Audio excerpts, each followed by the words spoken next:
Jurnalisme harus kita mulai ya Prof ya, kalau melihat situasi seperti ini. Ya mudah-mudahan belum terlambat. Ya. Kan harus dimulai dari awal ya kan. Karena etika selalu terlambat.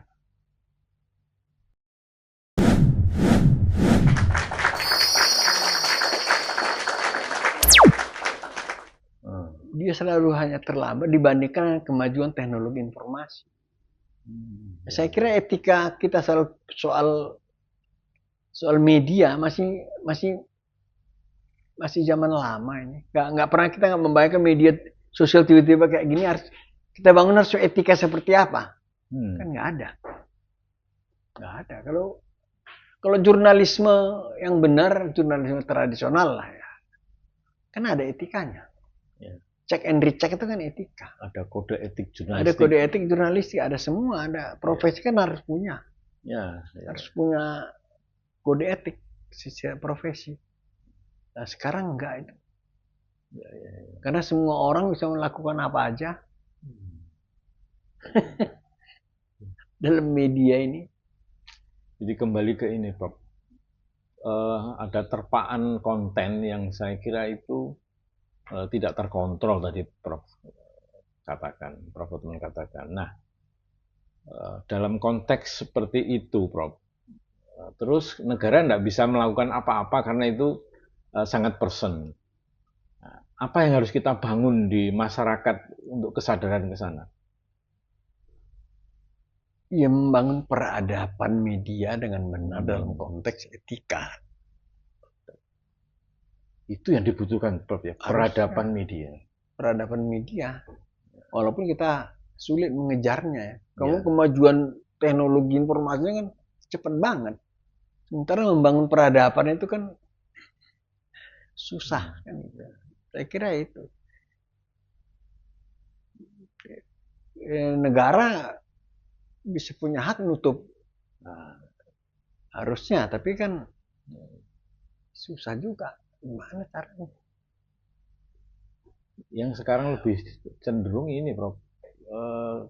Ujaran kebencian itu yang menjadi fokus, tapi tidak pada isi dari pengaruh. Iya itu makanya ada orang memaki-maki orang dengan bahasa yang sangat jorok, sangat kotor, bisa beredar di media gitu loh. Gimana menutupnya ini supaya ini nggak tersiarkan? Nggak mungkin. Nggak mungkin. Kan itu ya kita kan nggak bisa menutup si penyiarnya. Tiba-tiba orang memaki-maki orang lain dengan bahasa sangat jorok betul. Waduh. Berarti harus ada gerakan sosial tentang peradaban penggunaan atau peradaban di media sosial. Menurut saya ya memang harus ada gerakan kebudayaan. Harus ada gerakan kebudayaan untuk bagaimana kita mengatur atau memanfaatkan seluruh sumber informasi ini dengan benar.